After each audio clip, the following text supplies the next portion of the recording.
Hello, everyone. Welcome to another episode of the Biohacking Beauty podcast, the place where we peel back the layers of what it truly means uh, to have a healthy glow from within. I'm Amitay Eshel, your guide on this journey for optimal skin wellness. And today, I'm thrilled to be joined by Don Moxley, an athlete turned scientist whose work at Longevity Labs is illuminating the path to enduring health. Don's insights into spermidine and its profound impacts on cellular renewal are really transforming our understanding of aging and vitality. Obviously, a key factors in skin health, and that is something that is the hottest science, one of the hottest science topics there are out there. So I'm very excited for that.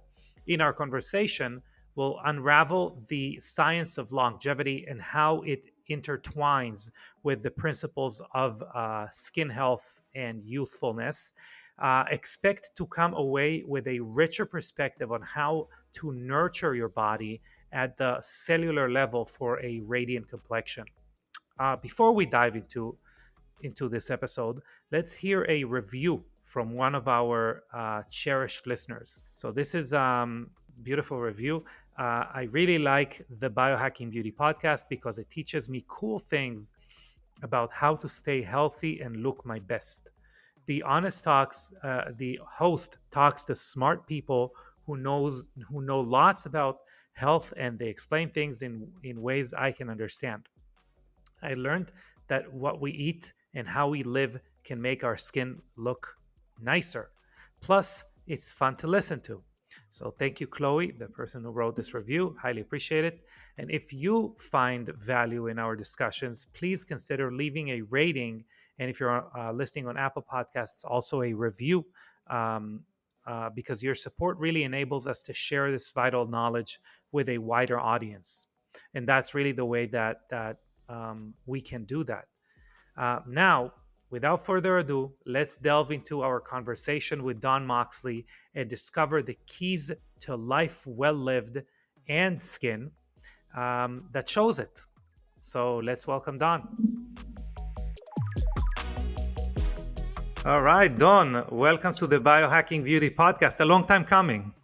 I am so excited, Amitay. I mean, when you called and said let's get this going, I was thrilled to death. So I'm great to see you again today. It's absolutely a pleasure, and it's been we've hung out, we've known each other for a long time. So really, I mean, I'm very glad to be able to do it finally, and I feel like we have so much to talk about. Listen, I don't know about you, but this is the fun part of working in the industry that we're in. It's that listen, there's a lot of people that we meet, a lot of people that's like, okay, yeah. I don't need any more conversation with you. But we have a core of individuals, and I include you in this, that I could sit and talk with for days. Yeah. And we're doing this, and when we run into each other out around, we enjoy it. So I'm excited to be part of this. Yeah, for sure.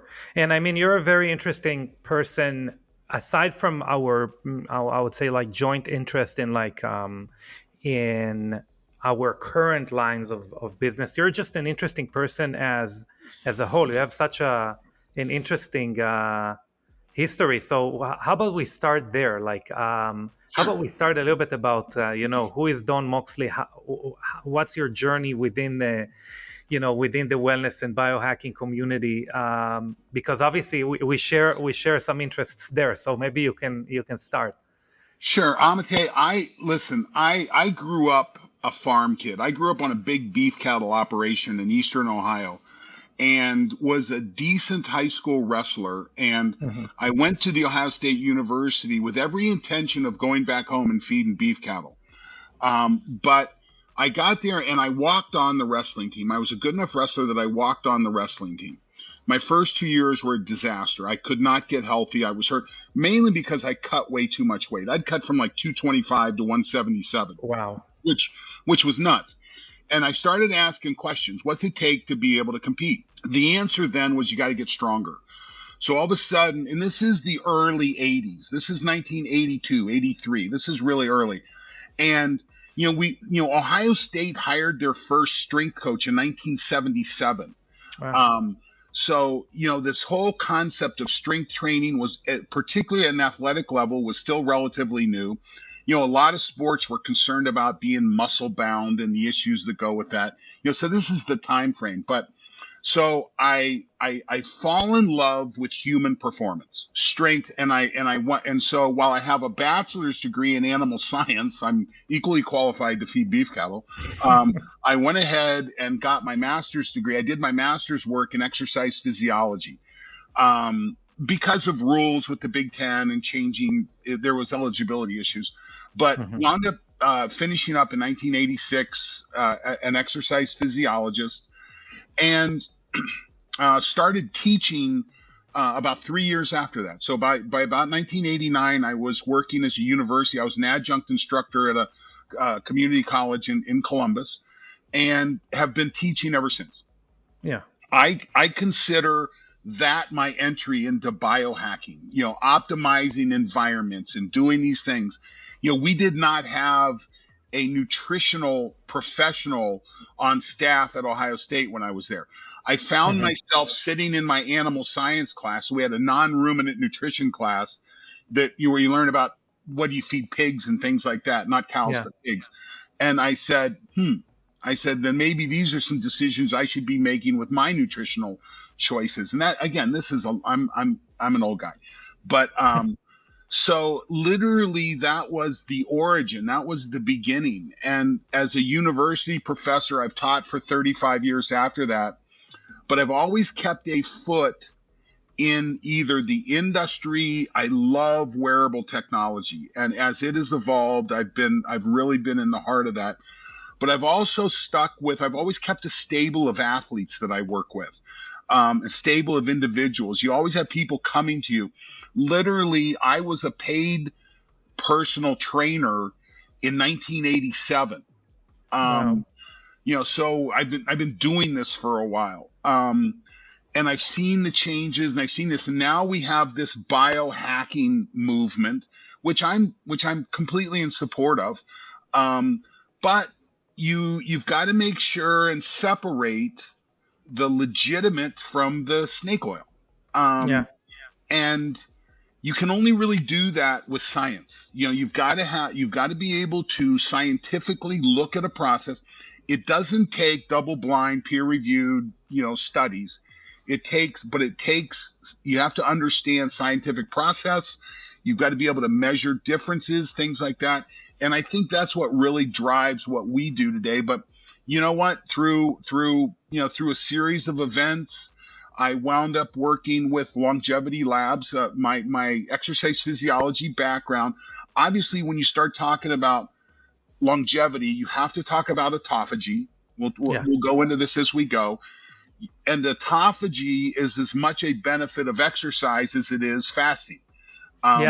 So understanding that intracellular process, that's where my background really came into play and has been really beneficial as we've moved through this.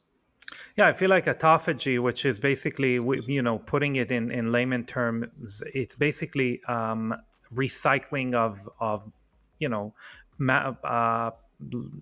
non-performing cells, if you would. Intracellular junk. Exactly. It's the Roomba of your cells.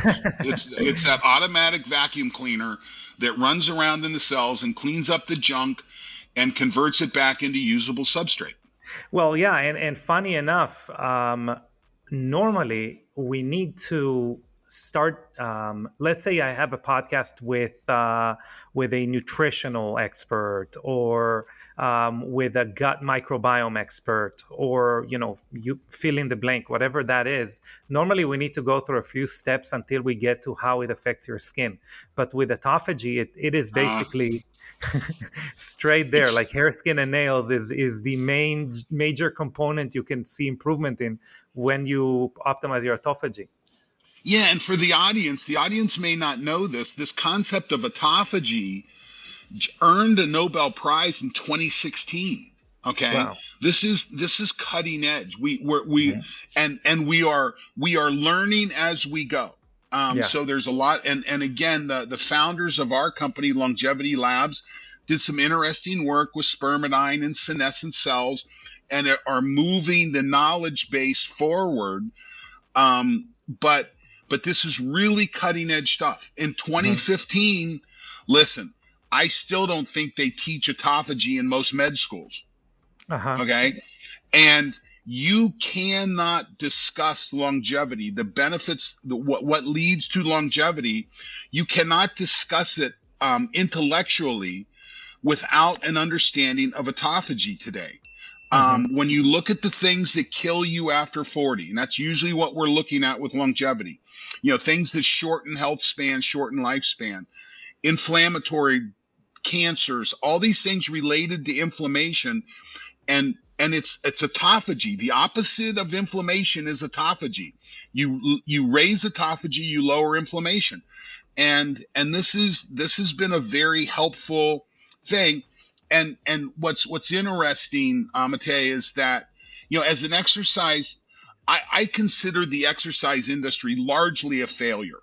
That Mhm. we've been talking about exercise as a benefit for listen, I've been doing it for over 40 years now, and we still do not have most people who decide to exercise. It's usually driven by a vanity Mhm. drive. I want to look better, and again, nothing. I'm not against vanity, Mhm. but from the exercise industry, understanding that you trigger autophagy, and which leads to improved health span, lifespan, should be the second thing we teach. Okay, it should be right there.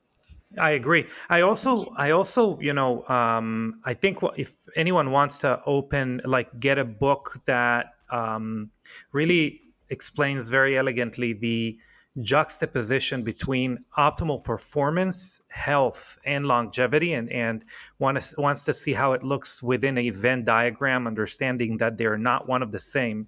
I really like the book. It's a pretty new book. It's called 100 is the New 30. It's Yes, by Neil, Jeffrey Gladden. yeah, Jeff Gladden, Dr. Jeffrey Gladden, Yes. highly recommended. And this is something Uh, that I think is, kind of ties very well to what you're saying. Is that normally if we take Muscle and Fitness magazine or whatever that is, you're going to yeah. see some superstar, some actor on the cover, and you're going to have this is how his diet, whatever got him this six pack. But really what you are reading in between the lines is we do not care about longevity and health. We only care about instant optimal performance. And I Hmm. think that's kind of the sub what you're saying, that's the subtitle of it. Like, we need to understand that our goals, yeah, we want the abs, but we want them more as a byproduct of us taking the best care of our health as we can, right? Yeah, and I listen. I was having a long talk. My uncle is 85, Hmm. and I was having a long talk with him the other day. And there's a statement made that you can't separate health span from healthy weight. Hmm. Okay, and I said you got to stop just a minute. I said it's not the weight. I said there are behaviors that lead to improved health span that along the way will also improve body weight percentage. Hmm. Okay. Losing weight will not make you healthier. You can lose weight and get more ill. Hmm. Um, but if you're engaging in the behaviors that most of which trigger autophagy, when done correctly, you will have the correlative response of lower body weight. Hmm. So, and this is, and again, helping people understand this is one of the challenges that we have, is that there's there's not a silver bullet. Yeah. Okay. And we're going to talk about this today. We'll talk about our products. Our product's not a silver bullet. It's simply a tool in the toolbox. Um, but this is what drives this. And it, again, as an exercise professional who's been in the business since 1986, it's fun to see the development of things like autophagy, the understanding of things like anandamide, the production of anandamide with exercise. when we start to see the production of brain-derived neurotrophic factor Hmm. and its role. Kids who exercise are smarter than kids who don't. Hmm. By the way, that happens with adults too. And again, so it's the production of these molecules that we had no clue about in 1985 and 86. And in fact, we're still not teaching it in medical schools yet, but it will become part of that. Yeah. And we're because the science is very solid. Okay, so I agree 100%. So we covered really, what is autophagy, and obviously very, very, on the surface level. But um, what do we get out of it in the end? Obviously, most people know that intermittent fasting or just fasting in general can have some health benefits. If they read a little bit more, they're going to hear the word autophagy probably every other sentence when they read, information about fasting. But what do we really get when we talk about autophagy? What's the bottom line? What do we get out of it? Well, we're learning. The list is growing nearly daily when Hmm. we really see the research. For the Biohacking Beauty podcast, here's what your listeners can really get from this. So I have a Google alert that runs on autophagy and spermidine. So and and literally, Amitay, I get an alert weekly as to, particularly recently, as to the role of autophagy in healing in the skin. Hmm. Okay. When you look at that skin matrix and the rebuilding of that skin matrix and the ability of the skin to transition from wound to healed, autophagy is critical. Okay. Yeah. You've got to have autophagy in those cells. And I'm not a good enough scientist to give you chapter and verse on this right now, but this is something that I see all the time. And then secondarily to that, one of the things that we have a clear understanding of autophagy and spermidine based autophagy is we see an upregulation of epithelial stem cells. So Hmm. these are the cells that make your skin, that eventually become your fingernails and your hair. Yeah. So with that upregulation, we see all of the systems. And again, when you start to take a look at what happens when you age, there's a drop in autophagy. So there's going to be a change in the skin. Yeah. It's one of the visual things that you can see. And what we know is that when you take spermidine exogenously through your in your body, but also what you all know have done a very good job of establishing a lot. Listen, our skin is designed to be armor. It's Hmm. designed to keep things out. Okay. And so sometimes we got to hit the skin from both sides. And not just from the inside, but we've got to hit, when you look at hyaluronic acid and a lot of these other molecules, you know what? They have a benefit when you put them on topically, as well as a benefit when you consume them orally. Yeah. And again, this is one of the benefits when you're triggering this process of autophagy. We've got to have metabolites being processed in the liver. That's Hmm. really hard to do with a topical application. So you got to balance this. But we also know that when we put it on topically, we start to nourish from the other side of the armor. And I think that's one of the beneficial parts of the combination. Yeah, for sure. And there are studies that are starting to show this, which is pretty cool. I think the first product gained prominence in this dual approach is astaxanthin, showing some great results when taken orally and applied on the skin. Obviously, we can do it with many like carotenoids, but astaxanthin was number one. Obviously, we showed it with NAD precursors and hyaluronic acid, as you mentioned.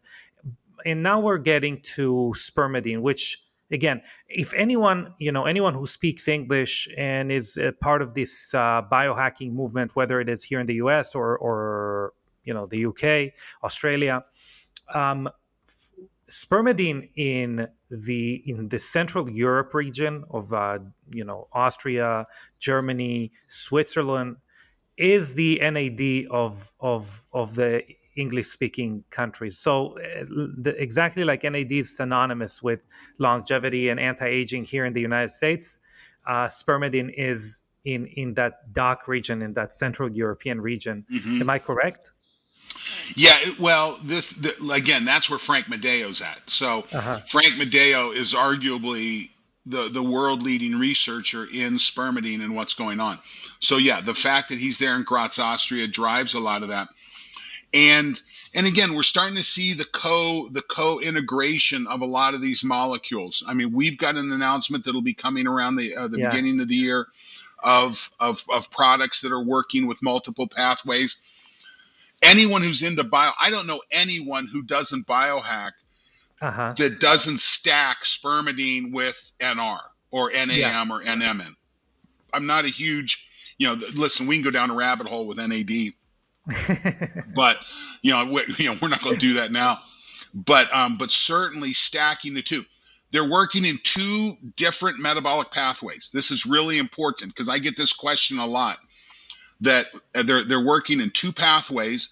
They're beneficial. They're co-beneficial. But this is one of those key micronutrients that if we can get it into the system, we do better. Yeah. And so let's talk, the listeners of this podcast, if they're new, there are many episodes talking about NAD. Obviously, they can find them. But we haven't talked about spermidine yet. And or I don't know, normally I read stuff. So I only, I pronounce it like I read it. So is it spermidine or spermidine, or can you do whatever you want? Either. Okay, It's, cool. either. In fact, Okay. I switch it in the middle of a sentence. So yeah, I mean, it's either. Fantastic. So, we have this amazing molecule, which is really, obviously, we can talk about many different subjects, but this is the major subject I wanted you to come and speak about, because this is this, amazing molecule that we're starting to understand how it promotes autophagy, which is called spermidine. So maybe, and obviously your company, Longevity Labs, and its product called SpermidineLife is, I mean, that's the Michael Jordan, that's the Rolls Royce of this industry, and that's where I put my trust in. So I would love to maybe understand exactly the molecule, really understand what is it. Great question. So spermidine is what's called a polyamine, multiple amine. And so for the listener that may not be science-based, you've probably heard of what's called an amino acid. So amino acids come together, they stack together to make proteins. But when you break them all down, it breaks down to this molecule called an amino acid. So an acid has what's called a carboxyl group on it. When you strip that and you turn it not into an acid anymore, what you have is carbons with some nitrogens. Spermidine has 3 nitrogens and the accompanying hydrogens to finish the molecule. But this is what it comes from, a family called polyamines. Now, this is a family. So there's a precursor to spermidine that's called putrescine. There is a follow-up molecule that's called spermine. And these molecules move back and forth in the system. Spermidine, what we know is that it is a key molecule in the autophagy process. We used to refer to it, in fact, we probably still should be referring to it as a calorie restriction mimetic. It mimics fasting. Well, as we learn more about this molecule, it's more than a mimetic. Yeah. When you look at spermidine, it's critical. There I did. I switched spermidine in the same sentence. When you look at it, it works lower in the autophagy pathway, and it's critical that there's other fasting mimetics, metformin, rapamycin, resveratrol. We're pretty sure that we're going to have the data is going to show that all of those things work better with spermidine on board. Okay, so it's lower in the system. We know spermidine in the body decreases with age. Okay, and you can only replace it dietarily. This is the challenge. And if you've ever read the book Blue Zones, when you look at blue zone diets, they're very spermidine rich. They're raising their own food. They're doing it's not industrial produced. Mm-hmm. And one of the challenges that we have with industrial production of food, and I'm not against industrial production of food. Okay, I think it's important. We need food. But one of the things that we give up with industrial production is we have a drop in micronutrients. Most of the time when they're looking at food and how well it works, we're looking at things like proteins, fats, and carbohydrates. That's how they're measuring the quality of production. But when you look at these smaller molecules, these micronutrients, these get washed out. Mm-hmm. To the point, Amitay, we have not been able to find wheat germ, the thing that we extract spermidine from. We have not been able to find wheat germ in the United States or in North America to this point that we can extract spermidine from. It just isn't there. So raising food in Europe is different than raising food in the States. There's different rules, there's different laws, the production is different. So there's a different nutrient package, for lack of a better term, in that. And so we're able to extract it from European wheat germ, from that Donbass region. This is so to go back and answer your question, it's a polyamine. It's a nitrogens and carbons with the accompanying hydrogens. It's in a family. Your body your gut microbiome is very important in the production of spermidine. And we're pretty sure that when you take it orally, it's feeding the gut, and the gut is multiplying this on a fairly significant level. This is the reason, you've probably seen what's called liposomal products. These are products that are in a little fat molecule to help them get them through the gut without being digested. We're pretty sure that's not a good idea. We're pretty sure we want this to feed the gut, to get the production. And so these are some of the things we're learning about every day. Now, I have a question. So going back to, again, like going to the anchor of NAD, since that's something people know, or we can talk about, resveratrol. So in the example of resveratrol, for example, resveratrol is a stress molecule that we, the humans, evolved to sense, basically, stress in plants that we consume and infer, environmental stress, which then our body responds in a protective manner. And that is why it is effective or bioavailable, etc. NAD as a molecule is something that our body relies on very heavily. Obviously, it's at a root of every repair process, and we really have a biological relationship with. As we know, it does lower with age, and it's extremely difficult to get to kind of replenish the correct levels by consuming it. How are we evolved to deal with spermidine? Have we been evolved to replenish it from the environment? Well, we know it drops with age. Yeah. We know that you can consume it from plant sources and increase levels. We know when you consume levels, you increase. We know when you increase consumption of spermidine, you increase spermidine on board. So, I'm not a good enough archaeologist to determine whether this is an evolutionary byproduct or not, but spermidine's in every cell of your body, men, women, plants, and animals. So it's one of those key elements, and we're learning. Amitay, we didn't know about the role of vitamin C until we started packing sailors onto boats in the 1600s. And one of the funny things about vitamin C is the sailors that ate the rats on board didn't get scurvy. Wow. But because rats produce their own vitamin C. And if you eat the rat, you got the vitamin C. It was only the sailors that didn't eat the rats that needed the citrus fruit. And this is, so these are the things that we're learning with the change in societies.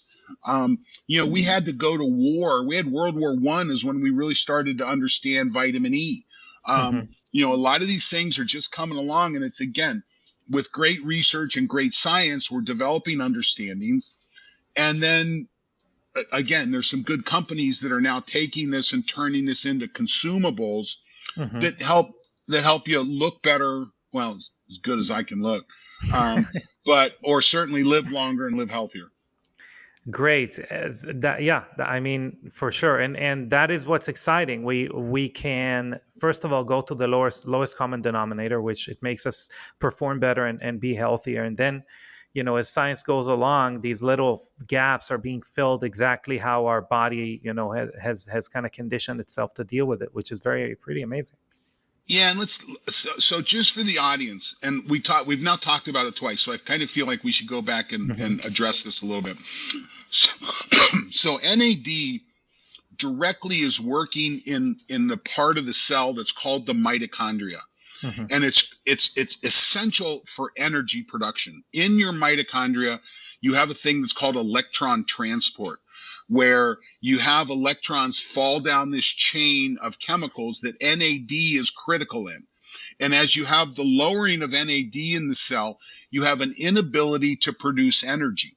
Okay, so that's where NAD is really focusing. It's in other places as well, don't get me wrong, but Hmm. literally we live, breathe, talk because our ability to produce energy in the mitochondria. You don't die when you run out of time. You die when you can produce energy to stay Yeah. alive. And that's a mitochondrial driven activity. Now, whereas spermidine is sitting back, and again, it's playing that Roomba in the cell, Hmm. because when a cell's working, not all the proteins the cell makes are good. Hmm. When a cell makes a protein, every once in a while it makes a mistake, Yeah. and when that protein isn't right, if it's not eliminated from the cell, it begins to build up and create problems. Yeah. Okay, so and this is where we get dementia. This is where we again inflammatory response. This is where all this comes from. So it's that upregulation of autophagy. Autophagy is not on or off. It's either regulated low or regulated high. It moves in that space. But that's where spermidine, resveratrol is triggering a set of genes that trigger autophagy. Rapamycin is interfering with another protein called mTOR that actually drives that protein production. Hmm. And you need a balance there. So, and again, spermidine is working lower in the cell, providing that. Again, I'm going to use the example again. I'm going to use that Roomba example. Hmm. It's that thing that just sits there and runs and cleans. It's running all the time. It's cleaning all the time, and that's an important thing. You've got to have those processes in for good health span, lifespan. Yeah, for sure. And a lot of the times I just like to give the example of a production plant, right? Like our cells are a production plant. We Hmm. have things like NAD, which can give us energy to produce things. We have the proteins or whatever that is. It's the product that we are working with or Right. on or whatever. But again, like any power plant, if you just have waste lying around and it keeps, accumulating, the power plant or the production plant not only is producing less and less and less quality product, it can also basically shut down in the end if Right. so. That's a great analogy, by the way. Yes, I absolutely agree with that. Yeah, so let's talk a little bit about, first of all, what are the what are the results. We definitely, I would like us to talk about skin, hair, and nails, but what are the results in our body? Why should someone use it if they are only interested in the end results? They didn't listen until now to the biology. Well, listen, if you really, the article that I start everyone on Uh-huh. there, if you go to Google and you Google spermidine in health and disease, Hmm. there's a review article. I think it's in Cell, Hmm. that gives you a great overview. And when you read that article, there's 5 big elements. Number one, it upregulates autophagy. We're sure of that. Hmm. Number two, that upregulation in autophagy improves immune response. So a lot of poor immune response is a function of low autophagy. And if we go back, Amitay, and you think about COVID, Hmm. we had people reacted differently to the COVID infection. If you had a good, solid immune system, you responded to COVID relatively well. If you had comorbidities, if you were not exercising, all of those things that create comorbidities lower autophagy, all of them. Hmm. So if you had a poorer response, and what we know, we had a study out of Berlin that showed spermidine supplemented human immune cells stop the transmission of COVID 85, 90, 92% of the time. Wow. Okay.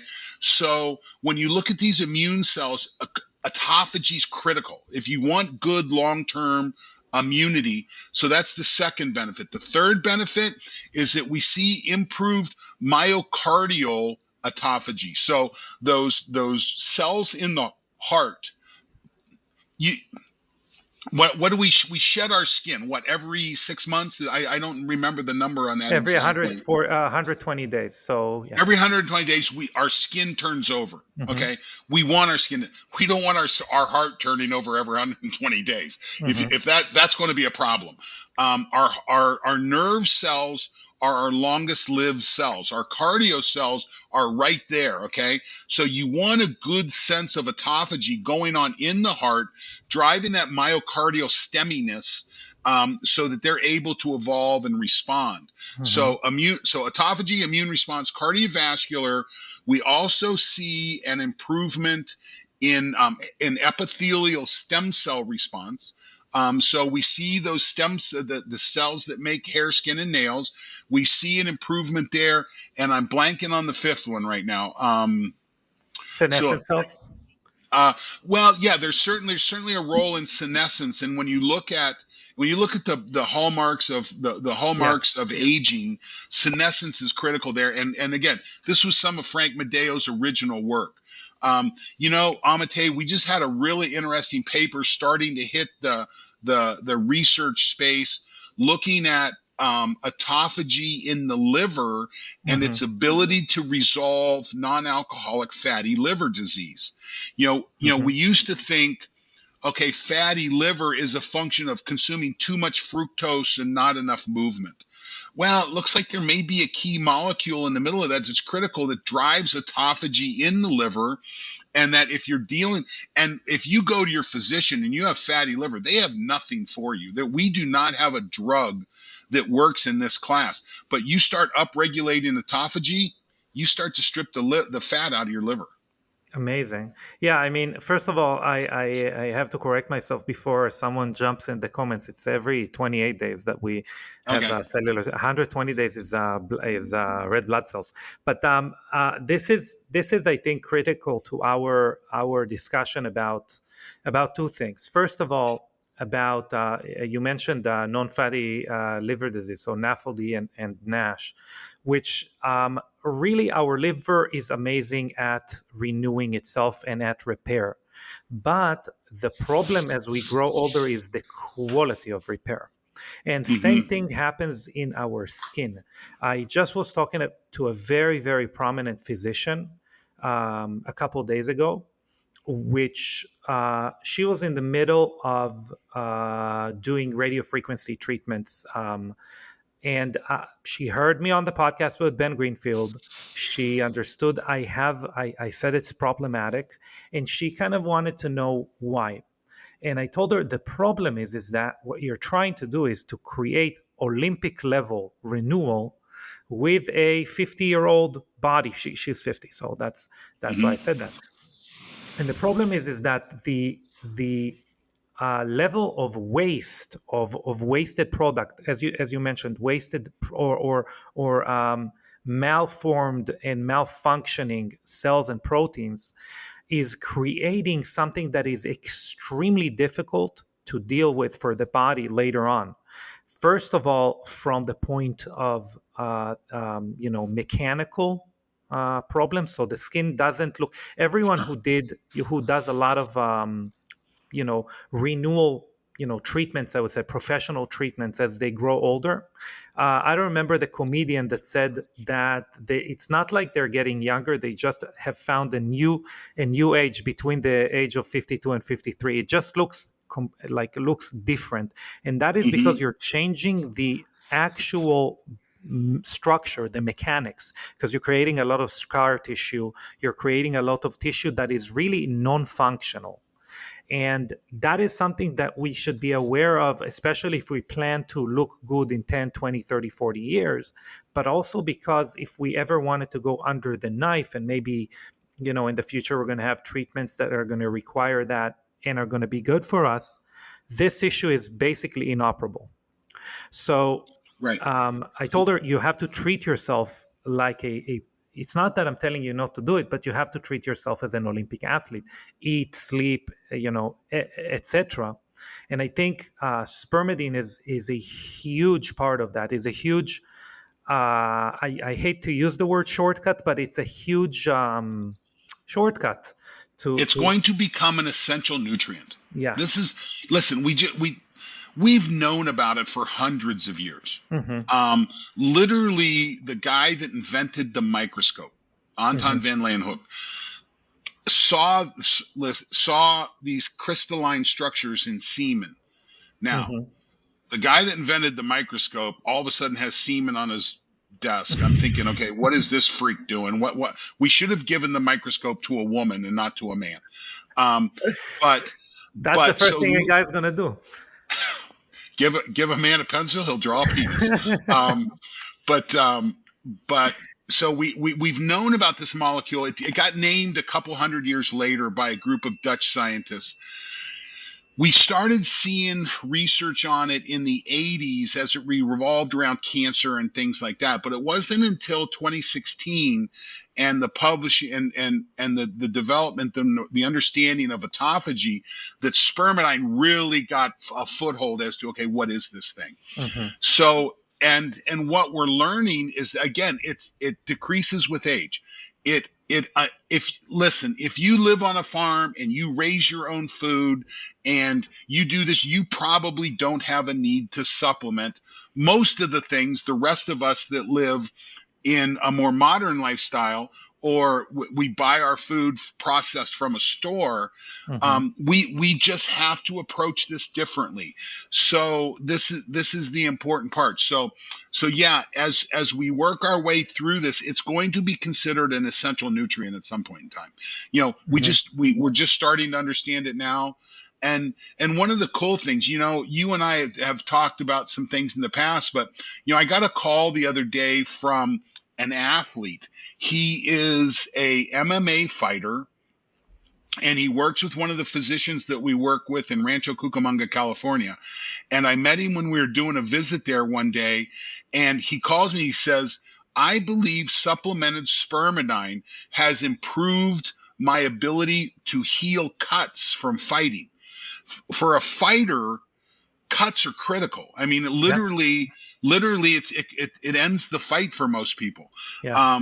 So the better quality of skin and your ability to repair from that. And I thought, I don't have any data to back this up. I have a testimonial from an N of one. But it's interesting to watch. We've got a few fighters that are starting to pay attention to this. And we do have some plastics people that are recommending getting on spermidine a month before a surgery. You want to maximize that healing environment. And even if you're not having plastic work done, again, listen, the better quality of skin, the better that barrier is to all the stuff that's coming at us every day. And you want to make sure and have the essential nutrients in place to support that. I love it. And I think you've said some very, very, very interesting things. So, first of all, this MMA fighter, he's completely right. I can tell you from my personal experience that let's just talk about, before I move to things that might interest most of our listeners more. For example, I opened my eyelid, and that, for that prevents you from contact training for a long time. So even if this athlete is going to have a match, a fight in a month, that means that for 2 weeks minimum, minimum, he cannot have any abrasion or anything that might cause any type of friction touch his face, and that includes like his bed sheets, so this is something I think is critical. We're also talking about obviously the different types of infections that can happen to people like that. We're talking about the fact that this tissue now is easier to open up when they get hit. But aside from that, and that's something that a lot of people are talking to me again, ex special forces, in love with jujitsu, but fighting wrinkles for a living rather than people. A lot of people are asking me, how is there any relationship between the two? And actually, the relationship is huge, because as we grow older, we actually need to ask the skin to repair itself. The skin doesn't know it needs to do it automatically. The skin doesn't know a wrinkle, a pigmented spot, a laxity is an issue. So we actually have to create controlled damage. And again, the better and the more efficiently and the more, I would say, in a more youthful state, our skin can repair that controlled damage that we've asked it to repair, the better result we're going to get, and the more of that type of stimulation we can ask, or we can apply to the skin, the more stress, the more pressure. So we Absolutely. can we can start to understand how a molecule that improves that repair response is a beneficial effect on someone who is interested in the youthful state and appearance of the skin. And I will tell you that there is a study showing increased repair when spermidine was taken orally and applied topically in animal models. But obviously, that is something that, for the most part, 99.9% of the time, can be inferred to humans as well. Yeah. Yeah. That's really interesting. And again, it's thinking of skin not necessarily as the projector of our youth, Mm-hmm. thinking of the skin as the protector of our system, of this earth suit that we walk around in, it's just another way to think about it. And listen, we can go down a rabbit hole of sun and light, because I'm a huge proponent of light. Uh-huh. um, I am not a proponent of UV light that burns your Mm-hmm. skin. I am not a proponent of that, but I'm a proponent of light that elicits a melanin response. Mm-hmm. Melanin is a good thing. Correct. Um, Yeah. it's we're all different. Listen, if your family is from northern Norway and you don't have any melanin in your skin for the most part, and you go on a cruise to the Caribbean, you got to be careful. Someone like me who has a Native American background and expresses melanin readily, you know, Amitay, like, again, I grew up on the idiot end of a hay baler in the summertime, and my skin got more light than the moon. Mm-hmm. But it was, I feel great when I have light on my skin and I'm expressing melanin. These things go hand in hand for me. So everyone, we're all different. We're all a little bit different. So you got to figure out what end of the spectrum are you from. Yes, and going back to, so what we're doing now, that's why I love the word biohacking. I know Hmm. it's not fashionable because it's becoming mainstream, but I love the word biohacking. And really, for me, what biohacking is, and you alluded to it with light frequencies, is looking at a system we evolved towards. And evolution is not perfect. It means that you can even make it better if you strip the negative parts of it and kind of stay with the positive. Let me jump in real quick. Yeah. Okay. We don't have evolution unless we have extinction. Hmm. Okay. We only evolve with extinction. Otherwise, we just have diversity. Yeah. And we now have millions of years of diversity. Listen, I don't know what the event is that's going to lead to evolution. Hopefully you're on the right side of that or not. But we've not had an extinction event. But as we change this DNA process, we become diverse, Yeah. and that's what we have to recognize. Is diversity is what we live in right now. Yeah, and as an example, we're going down a rabbit hole, which I'm glad to go down. But as an example, the ability to stop cellular division and go into a cellular repair mode is one of the first diversity only diversity only effects that have happened to single cell organisms. Hmm. And when there was something like a solar flare or an outside effect that has killed a lot of the cells that continue to evolve, even though there is a big stress and a big damage, outside the damage to those cells, and these cells basically died off, only the cells that were able to stop because of external stress, stop reproducing, stop investing all the resources in reproduction, and invested the resources in hunkering down and protecting themselves and repairing themselves, survived. And a Right. lot of what we're talking about in biohacking in general today, when we talk about, for example, on anything from exercise, muscle growth, intermittent fasting, whatever that is it started there. It started by that diversity and Yep. extinction that caused it. So it's Yeah. fascinating. But Well, yeah. and to go back and for the audience, Hmm. another book that I really like. I like uh, uh, my wife's looking at me. You forget this too much. Are you Um, talking about David Sinclair's book? no, I'm not. Okay. The doctor from up in Toronto. Um, no, no. Anyway, they talk about medicine 1.0, 2.0, 3.0. Oh, Um, you're talking about Peter Attia. Peter Attia's book. Uh-huh. Yes. Love that book Uh-huh. because Peter Attia talks about this medicine 1.0, 2.0, 3. Hmm. 1.0 was established by Hippocrates. Yes. And he talked about the role of exercise, clean food, a lot of the stuff that just is as applicable today as it was then.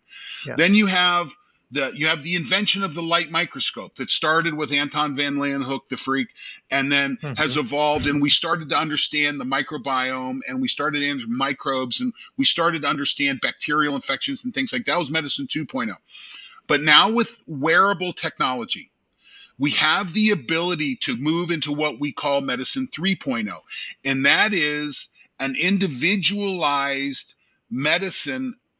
I'm excited at some point in time when I go to my doctor, and instead of him depending on blood tests that he gets 1 to 4 times a year, that he looks at my wearable data, my HRV, my CGM, the things like this, and these devices are just going to continue to come. We're starting to see wearable technology that can look at blood sugars and blood pressures and things like this. So this data is becoming a lot more available.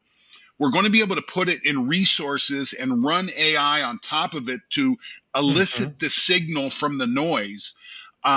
This is biohacking Yeah. because listen, my wife is sitting here in the room with me. We are next to each other nearly 24/7 because of our lifestyle and the way it works.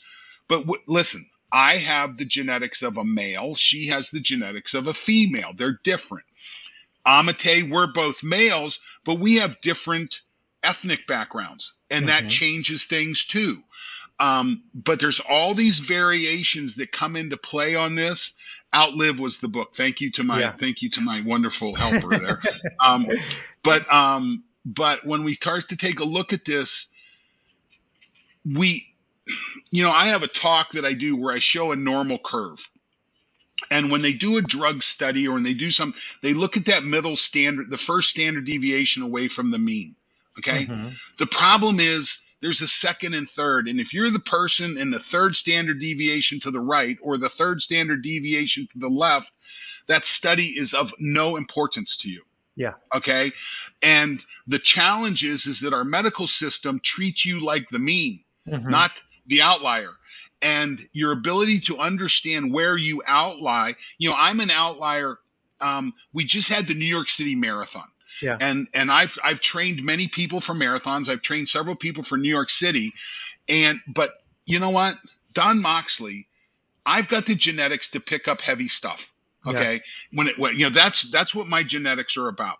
It's not for running 26.2 miles in under 4 hours. Hmm. In fact, I'm third standard deviation to the left on that.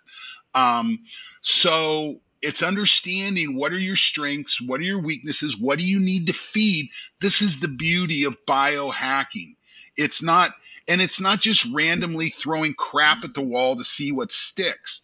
It's about figuring out a way that you can monitor yourself. And again, this is where wearable technology is changing the game. For Um, sure.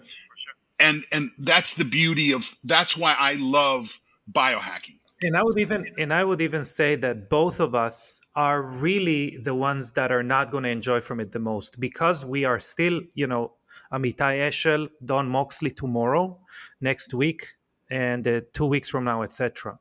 But really, where I love to see wearables come in and really be able to give you insight in real time is for women, because women and the way that their cycle works, Absolutely. is I mean, they're really, as far as a hormonal makeup or epigenetic makeup, if you would, they're not the same person. They're actually four people within 1 month. So, for example, one of the biggest things that we did for the female, I think, community, and one of the biggest thing we did in skincare, is to be able to say, here is how you sync your skincare routine to your cycle. But obviously, Hmm. this is again very tentative, because a woman can only look at a calendar and say, well, I think today I am, fill in the blank. Wearables are going to literally tell you where you're at. And obviously, let's, in the future, if we sync our products to, let's say, the Aura Ring or something like that, which obviously Peter Attia is connected to. So now we have multiple layers of Peter Attias. Um, we can really have someone know exactly what they're using according to their body temperature, for example. and Absolutely. and I think it's a very important. I mean, I think it's a beautiful segue to talk about what we are planning to do together. Starting Q1, which is we're going to have a product that is going to be our flagship two products: a serum and a moisturizer, that are going to have all of our technologies. We're going to have our NAD precursors, the patented ones. We're going to have the patented resveratrol. Going to have the patented new copper peptide complex that we've developed. But it's going to have one ingredient that is going to be the star of the show. And that is something that I believe, Longevity Labs have worked, for a few good years to understand how it can apply to skincare. And this is topically bioavailable spermidine, a spermidine complex, if you would, a polyamine complex that is rich in Hmm. spermidine. So, Listen, we're thrilled to death about this yeah, because, again, when you start to understand it, and again, relationships with people like you have been very beneficial because you understand the skin, you understand the armor, um, and have experience manipulating the molecules. And so the idea that we're creating this just thrills me to death yeah, because it's going to give us a tool. And I agree with you. The female hormonal system, again, medicine has not done a good job by women in our research and what we do. And in fact, my daughter is a college coach now, and she is an exercise scientist by training. And, and literally, when you're looking at college athletes and the ability, we're not saying you don't train this throughout your period and you don't compete throughout your period. But the same way, if I go out and drive my car, my driving behaviors change if it's rainy or sunny. yeah. Okay. I change my behaviors to get the same output, and that's to arrive at my destination safely. So this Yeah, is the same thing. Yeah, I want to see your, investment consultant telling you that you should, buy this stock. Never mind if it's gonna go bankrupt or gonna Right. explode. They're like, no, no, no. We've, researched one type of stock, and this is how we are addressing every stock in the world. That would be, first of all, leave this consultant immediately. But obviously, that's going to be very bad, fiscal behavior in science. But that's what we're Absolutely. doing right now for women within the big umbrella of performance. We're telling them, no, no, no. We've researched men. Men are the same all the time. So you should do that, and you're going to get the same results.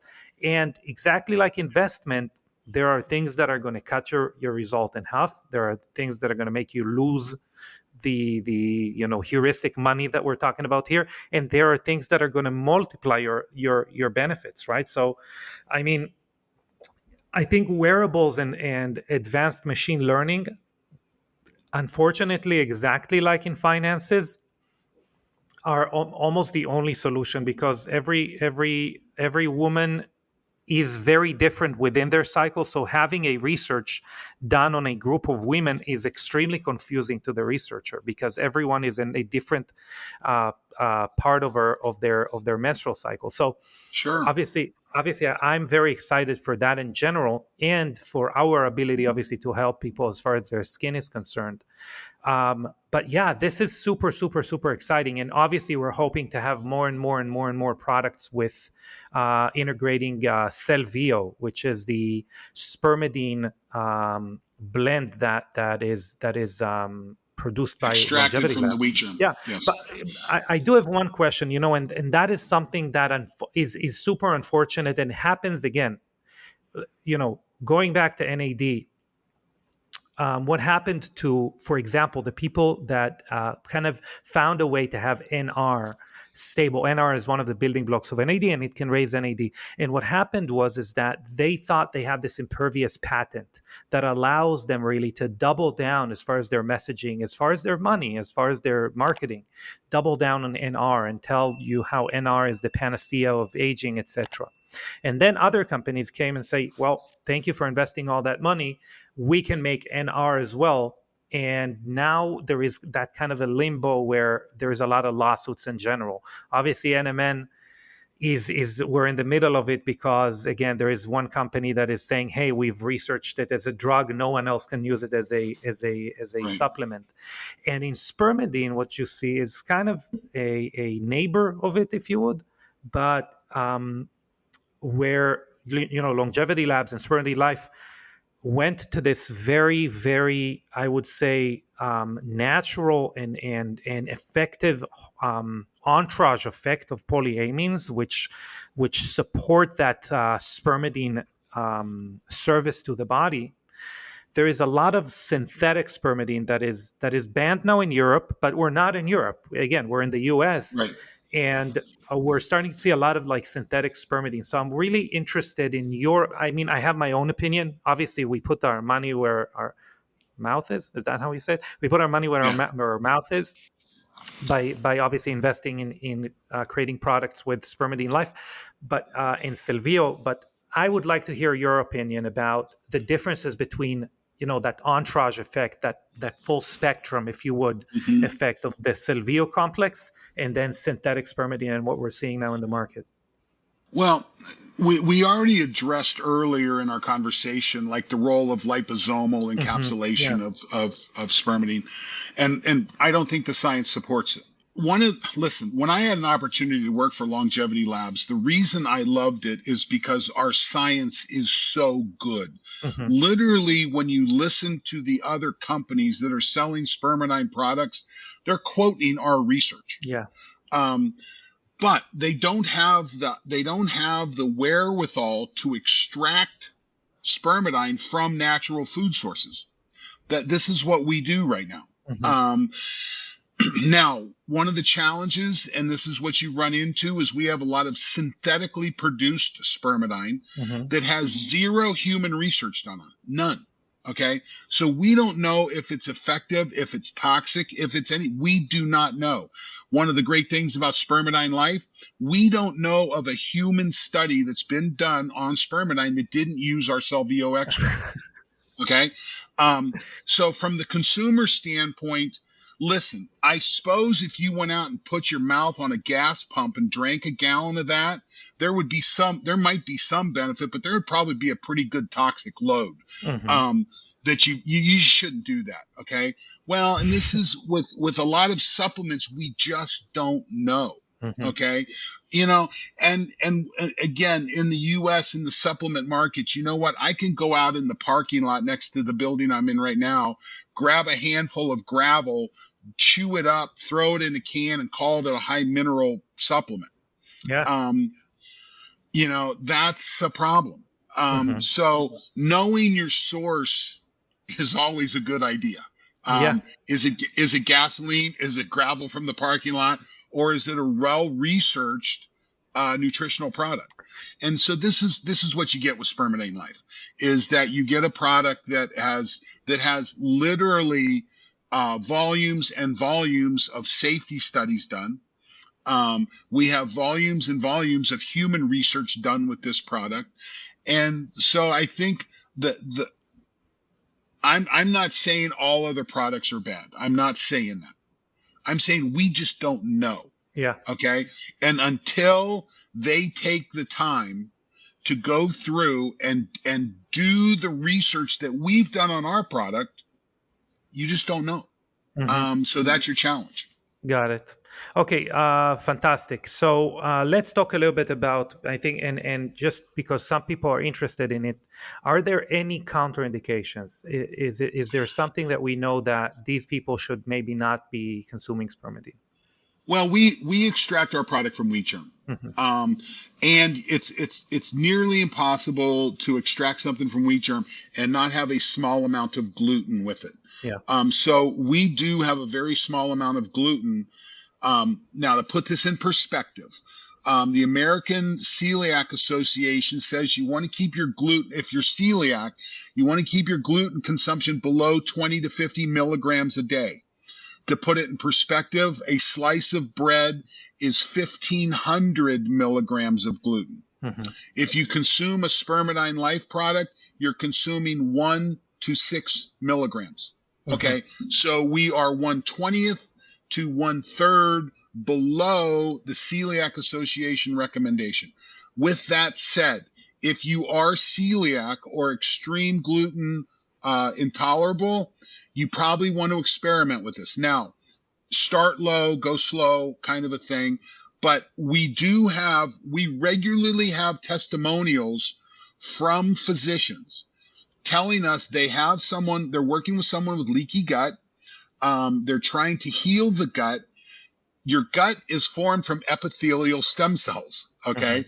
So if you can upregulate epithelial stem cell production in the gut, you help heal leaky gut. So we have a lot of physicians across this country are using spermidine in the treatment of celiac-like conditions.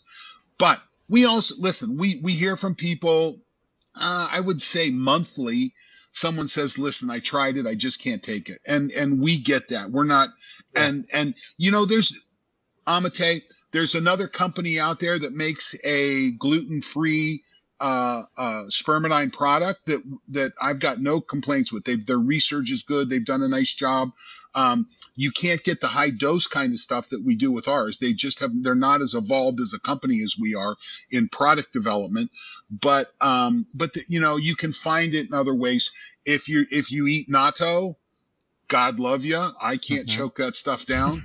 But there's other ways to attack this if you are celiac or extremely gluten intolerant.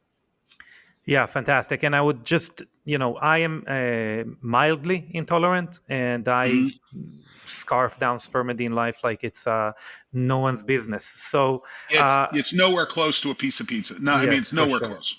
For sure. And obviously what I do, because I have been, I think a year ago, a year ago, I had an injury which I wanted to experiment with taking high levels of spermidine because it was a ligament injury. I did a few things. I took a mega dose of digestive enzymes, and I also took a gluten guard, basically, like a supplement that helps you digest gluten.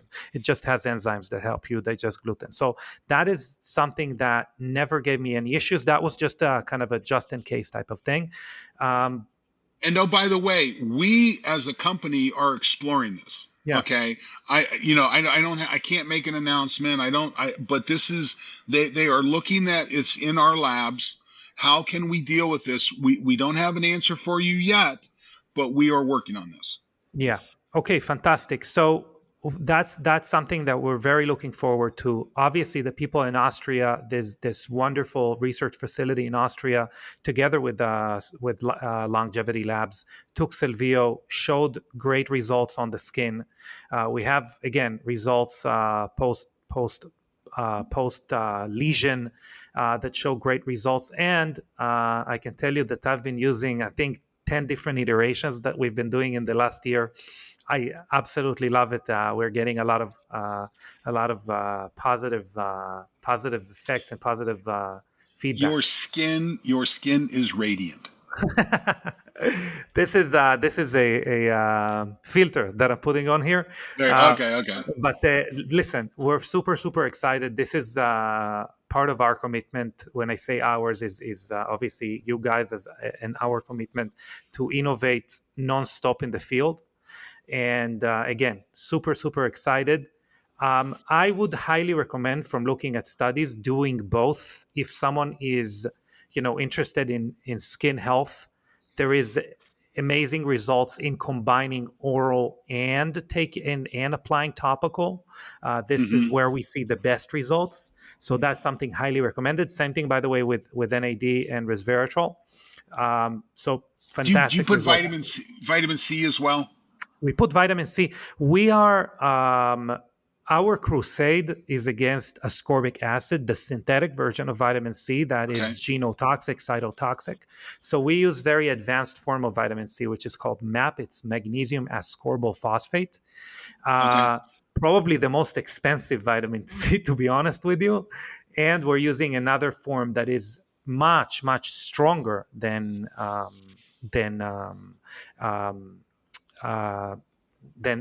ascorbic acid, which is called THD ascorbate, which is about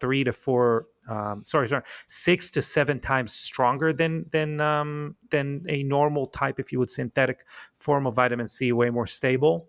So we're really loading this up. This is going to be the Swiss Army knife, an Austrian Army knife, if you would, of products. There you go. Listen, we are really excited, and listen, internal, external. This is just the process. We live. You've heard me talk about. We live in aquariums. Mm-hmm. We live in these environments that we did not evolve to live in. Yeah. Okay, and it is expressing pressure against our genetics that we have to biohack against. There's just no two ways about it. We understand that at this point. And so I love this idea of this exogenous, endogenous attack on what we're doing. And I think it's a wonderful combination. Yeah, for sure. Well, Don, listen, you and I can really go, and this has been proven beyond the shadow of a doubt, that we can really talk for a whole day. So we're gonna, once we launch the products, we're gonna have you here again. We're gonna talk about the products. We're gonna talk about different protocols. But I really appreciate the time that you gave us. You're one of a kind, and I'm very fortunate that we, Anastasia and myself, we have you guys in our life. So thank you very much. Well, the feeling is entirely mutual. Thank you very much. It's an honor to talk to your tribe. And you know what? Anytime that we can do this, we need to make sure and do it. Amen. So all the show notes, where you can get Spermidine, how you can follow them, everything's going to be, as I said, in the show notes. Don, maybe for people who are driving, where can people find out more? Where can people buy Spermidine, SpermidineLife, etc.? The best place to go is the website www.SpermidineLife.us. If you're in North America, SpermidineLife.us. SpermidineLife.com will take you to our European website. .us will deal with anywhere in the North America. SpermidineLife, SpermidineLife, SpermidineLife.us is where you want to go find this. Great. So we'll have everything in the show notes together with their social media and everything. Again, Don, thank you very much, and I wish you happy holidays. Thanks, buddy. We're looking. Probably see you at A4M, huh? Yes. We'll see you there. All right. Thank you, guys. Thanks, buddy. All right, that was incredible. Before we wrap up today's enlightening episode, I'd like to address some questions from our listeners.